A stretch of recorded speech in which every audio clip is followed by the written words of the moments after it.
오늘도 하나님의 사랑으로 우리를 품어주시고 생명의 길로 인도하여 주심에 감사합니다. 주님의 그 크신 팔, 주님의 그 영원하신 팔에 안겨 하늘의 평안을 누리며 이 세상 가운데 맡겨주신 일들 잘 감당할 수 있도록 은혜 내려 주시옵소서. 말씀을 통해 우리를 깨우쳐 주시고 우리의 기도의 범위가 어제보다 오늘 더 넓어질 수 있도록 우리의 마음과 눈을 열어 주시옵소서. 주께서 우리와 항상 함께 하심을 감사드리며 예수님의 이름으로 기도합니다. 아멘. 함께 보실 하나님의 말씀 열왕기상 17장 18절부터 24절까지입니다. 8절부터 24절까지입니다. 열왕기상 17장 8절부터 24절까지 교독하도록 하겠습니다. 여호와의 말씀이 엘리야에게 임하여 이르시되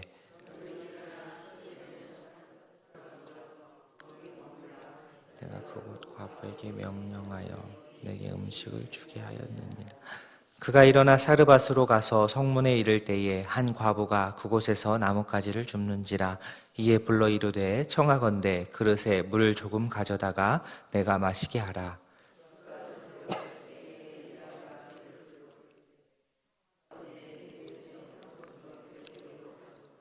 그가 이르되 당신의 하나님 여호와께서 살아계심을 두고 맹세하노니 나는 떡이 없고 다만 통에 가루 한 움큼과 병에 기름 조금뿐이라. 내가 나뭇가지 둘을 주어다가 나와 내 아들을 위하여 음식을 만들어 먹고 그 후에는 죽으리라.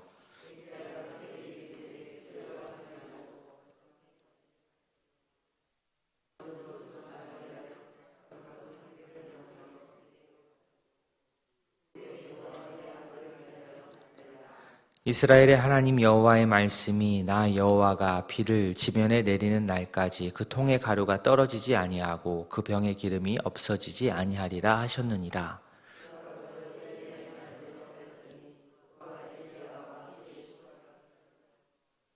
여호와께서 엘리야를 통하여 하신 말씀같이 통의 가루가 떨어지지 아니하고 병의 기름이 없어지지 아니하니라.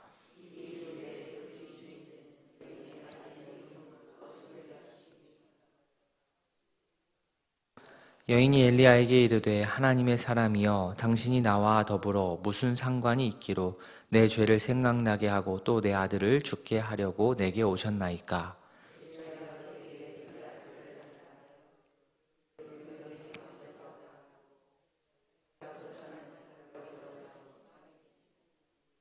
여호와께 부르짖어 이르되 내 하나님 여호와여 주께서 또 내가 우거하는 집 과부에게 재앙을 내리사 그 아들을 죽게 하셨나이까 하고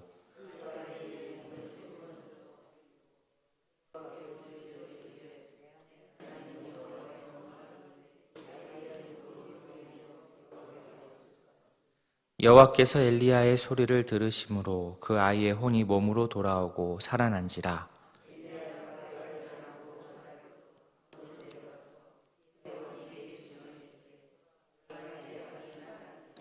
같이 봅니다. 여인이 엘리야에게 이르되 내가 이제야 당신은 하나님의 사람이시요 당신의 입에 있는 여호와의 말씀이 진실한 줄 아노라 하니라. 아멘.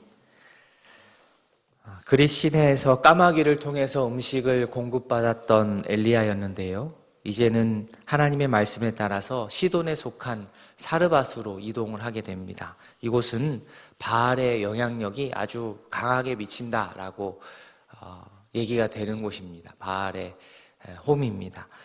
이곳은 여기서는 엘리야는 이제 사르밧에서는 까마귀를 통해서가 아니라 한 여인, 과부죠. 과부를 통해 음식을 공급받아야 했습니다.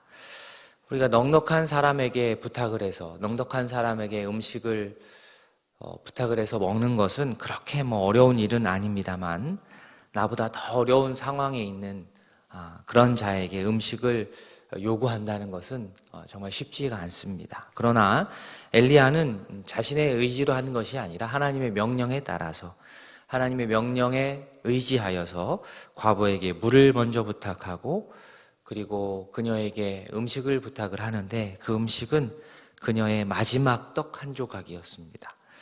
과부가 볼 때는 엘리야가 이렇게 이야기하는 것의 의도를 모른 처음에는 정말 너무나 황당하고 너무나 무리한 요청처럼 느껴졌을 것입니다. 아들과 함께 자신에게 남은 이 마지막 재료로 마지막 음식을 막 해먹을 참이었기 때문입니다. 그런데 엘리야는 그녀의 그 상황을 잘 알고 있으면서도 멈추지 않고 끝까지 도전합니다. 두려워하지 말라. 당신이 본래 음식 만들려고 했던 것처럼 음식을 준비하되 나 엘리야를 위하여서 먼저 만들고 다음에 당신과 당신의 아들을 위해서 만들어라.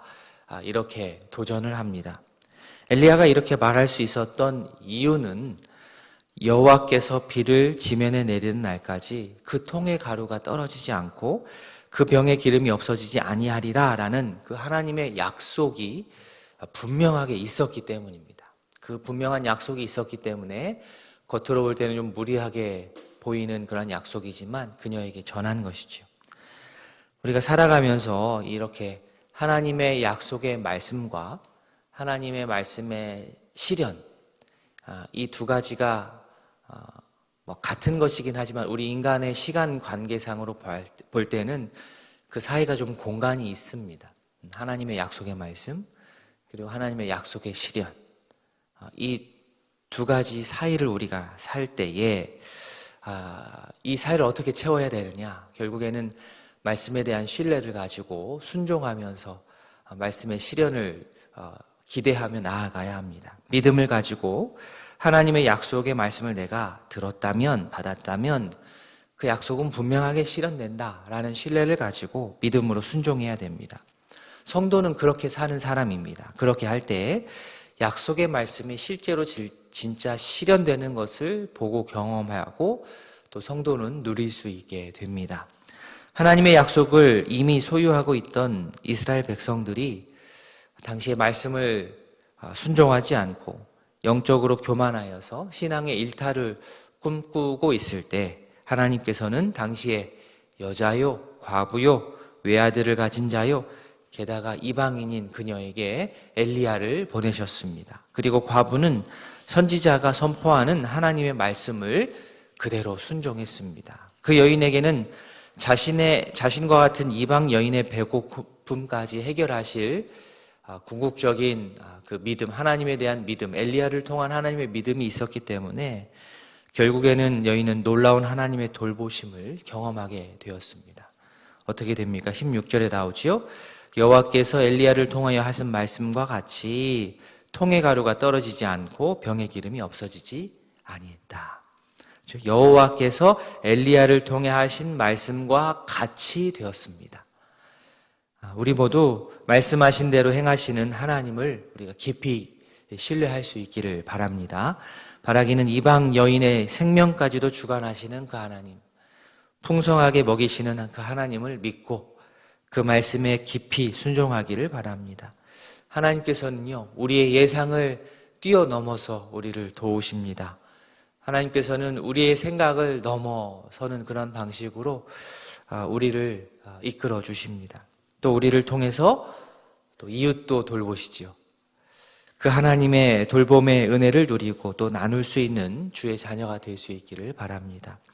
자, 식량 문제라는 큰 파도를 넘었던 이 과부는 이번에는 조금 더 큰 파도를 맞이합니다. 바로 죽음이라는 파도였는데요.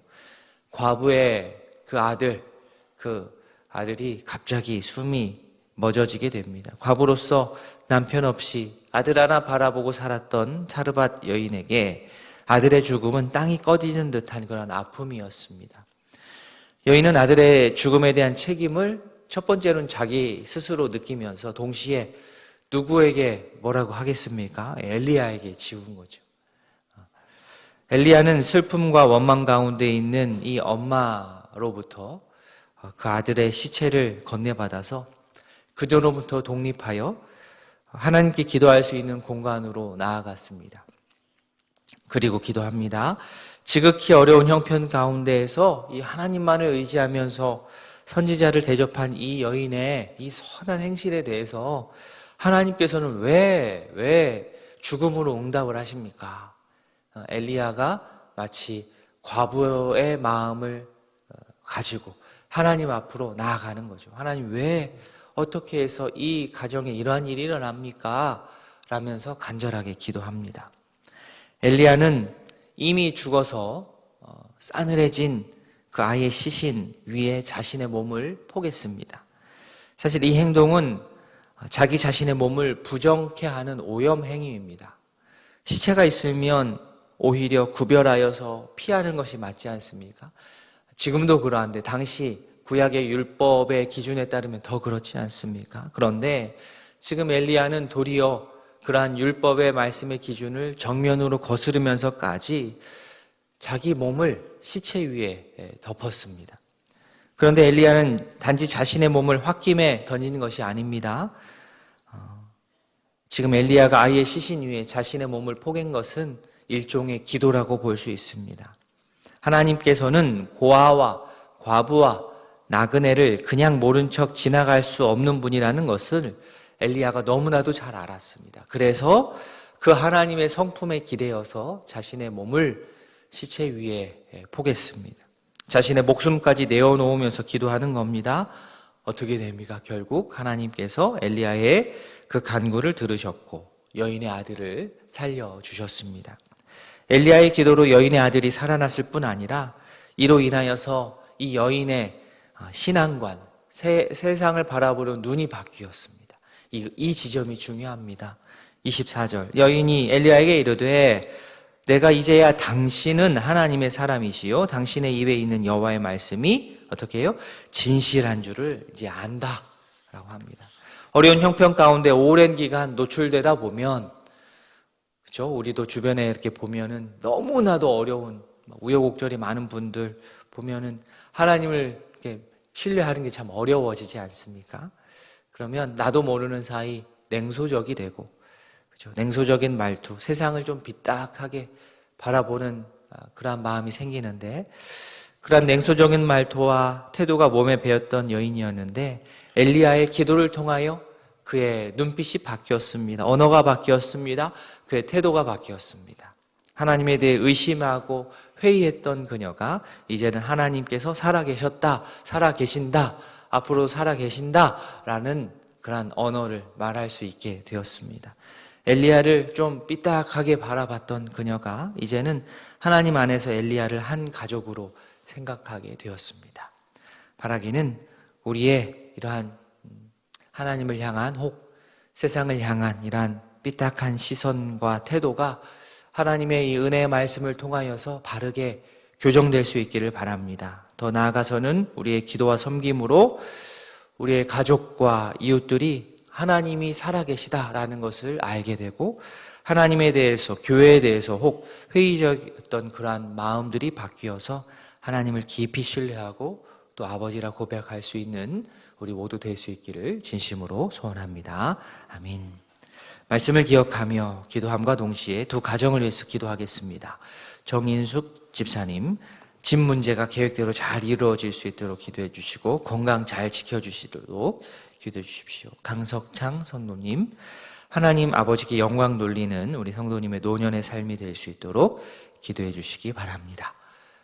우리 환우들의 건강 회복을 위해서 또 이번 주에 우리 초청 주일로 작정을 하였습니다. 전도 대상자를 위해서 기도하시고 또 많은 분들이 함께 자리에 하여서 복음의 말씀을 함께 누릴 수 있도록 기도해 주시기를 바랍니다. 다 함께 기도하시겠습니다.